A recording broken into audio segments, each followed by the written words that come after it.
पिछले वीडियो में हम लोग पढ़े थे डाई हाइब्रिड क्रॉस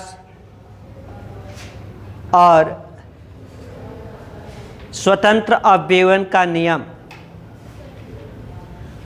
आज हम लोग आगे पढ़ेंगे explanation of Mendel's law.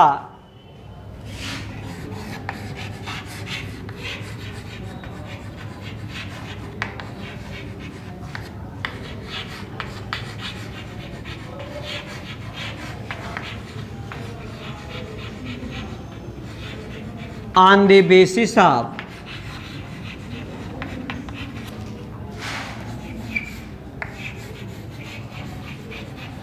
Gene theory,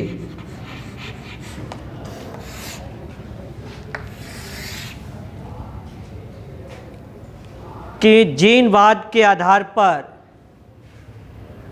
Mendel के नियमों की व्याख्या।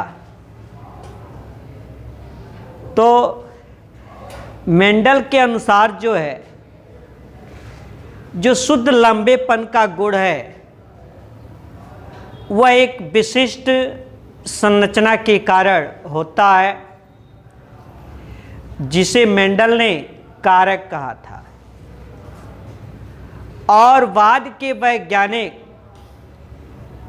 के आधुनिक वैज्ञानिक ने इसी कारक को, फैक्टर को जीन कहा था। और लंबेपन का गुण जो है जिस संरचना के कारण होता है उस जीन को कैपिटल टी, अंग्रेजी भाषा के कैपिटल टी से डिनोट किया गया, प्रदर्शित किया गया। और जीन जोड़े में होते हैं तो कैपिटल टी से डिनोट किया गया। जीन जोड़े में होते हैं इसलिए इसे कैपिटल टी और कैपिटल टी, ये शुद्ध लंबेपन का गुण है। जो कि लंबेपन का जीन जो है कहाँ, गुणसूत्र पर होते हैं। इसी प्रकार जो है, जो बौनेपन का लक्षण है उसके लिए जो जिम्मेवार संरचना है, जो फैक्टर है, कारक है, चूंकि लंबेपन का तुलनात्मक रूप बौनापन है इसलिए इसे स्मॉल टी से प्रदर्शित किया गया। टी यहाँ लंबा है, टाल, तो लंबा का ठीक तुलनात्मक रूप बौना होता है, तो कैपिटल टी का तुलनात्मक रूप क्या, स्मॉल टी है। और ये जो गुणसूत्र होते हैं, गुणसूत्र भी क्या, जोड़े में होते हैं। जैसे उदाहरण के लिए आप पिछले क्लास में भी पढ़े होंगे कि मानव के कोशिका में जो है 46 गुणसूत्र होते हैं, अर्थात 23 जोड़ी गुणसूत्र होते हैं, जोड़े में ही पढ़ते हैं। और इन्हीं गुणसूत्रों पर जो संरचना होती है, जो किसी लक्षण का दृश्य रूप प्रकटन का निर्धारण करती है, वो क्या है, जीन है? नहीं। और इनमें जब संकरण कराया गया था तो यहाँ अर्धसूत्री विभाजन हुआ। और अर्धसूत्री विभाजन कहाँ होता है, सिर्फ जो है जनन कोशिकाओं में होता है। युग्मक निर्माण के लिए अर्धसूत्री विभाजन होता है। बाकी जनन कोशिका को छोड़ दिया जाए तो बाकी शरीर की कोशिकाओं में जो है, दैहिक कोशिकाओं में जो है समसूत्री विभाजन होता है। और अर्धसूत्री विभाजन में होता क्या भी कि एकमात्र कोशिका से 4 पुत्री कोशिकाओं का निर्माण होता है, जिनमें गुणसूत्रों की संख्या मात्र कोशिका के गुणसूत्रों की संख्या की आधी होती है। और इसके द्वारा जो अर्धसूत्री विभाजन के पश्चात जो कोशिका बनती है, पुत्री कोशिका, वो क्या होती है, युग्मक कोशिका होती है, गैमिट होती है। जैसे पुरुष, मानव में जो है, पुरुष में यदि उसके टेस्टिज, वृषण कोशिका में, जनन कोशिका में अर्धसूत्री विभाजन होता है तो स्पर्म, शुक्राणु का निर्माण होता है, जो कि क्या है, नर युग्मक है। और शुक्राणु में कितने 23 गुणसूत्र होते हैं। ऐसे स्त्री के ओवरी में जब जनन कोशिका में अर्धसूत्री विभाजन होता है तो ओवम अंडाणु बनता है और उनमें भी गुणसूत्रों की संख्या क्या आधी होती है, 23 होता है। और नर युग्मक तथा मादा युग्मक के मिलने की क्रिया को फर्टिलाइजेशन कहते हैं, निषेचन कहते हैं। तो 23 गुणसूत्र पुरुष का और 23 गुणसूत्र स्त्री का, दोनों मिलकर 23 + 23 = 46, 46 गुणसूत्र, ये दुगुणित हो गया। और फिर अब इसमें बार बार समसूत्री विभाजन होगा, अर्थात एक मातृ कोशिका से 2 पुत्री कोशिकाओं का निर्माण होता है जिनमें गुणसूत्रों की संख्या मातृ कोशिका के गुणसूत्रों की संख्या के बराबर होती है। तो इस फर्टिलाइजेशन के बाद जो संरचना बनती है जिसे युग्मनज कहते हैं, जाइगोट कहते हैं, और इसमें जब बार बार विभाजन होगा तो कोशिका की संख्या बढ़ेगी और सभी में गुणसूत्र कितने होंगे मातृ कोशिका के बराबर। यहाँ उदाहरण मनुष्य का लिए हैं तो सब में 46 ही होगी। तो वैसे यहाँ पर भी जब अर्धसूत्री विभाजन हुआ तो युग्मक बना कैपिटल टी।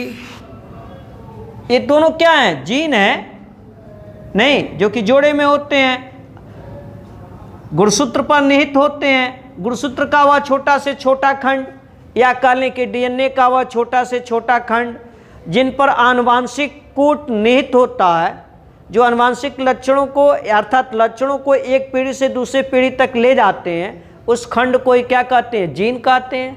नहीं, तो जीन कहाँ होते हैं, गुणसूत्र पर होते हैं। नहीं, यहाँ जो ऐसे बनेगा युग्मक तो स्मॉल टी। और जब इनमें फर्टिलाइजेशन की क्रिया हुआ अर्थात क्रॉस हुआ, हाइब्रिडाइजेशन हुआ, तो क्या capital T small T, capital T small T, capital T small T और कैपिटल टी स्मॉल टी। प्रथम पीढ़ी में जो है, प्रथम पीढ़ी में सब के सब जो है क्या लंबे तने वाले पौधे हुए थे। नहीं, अर्थात ये क्या है, प्रभाविता का नियम है। और ये लंबापन दिखाई दे रहा है तो क्या है, फिनोटाइप है, दृश्य रूप है।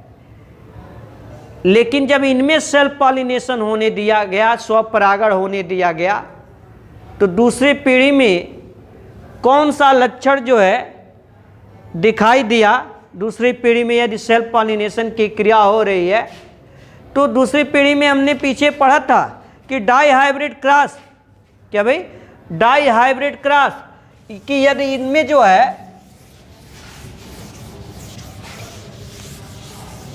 सेल्फ पॉलिनेशन कैपिटल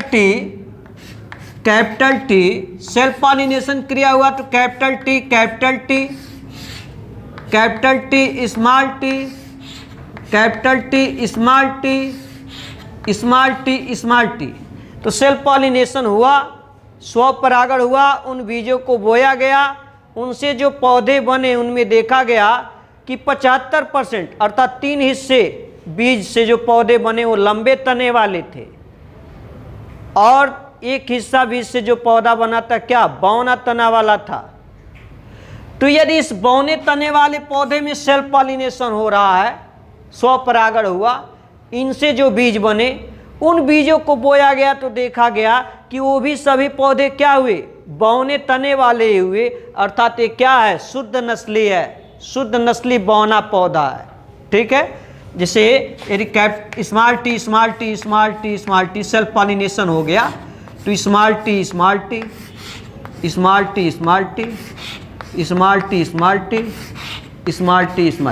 सब पौधे क्या हुए, सब के सब पौधे जो है बौने तने वाले हुए।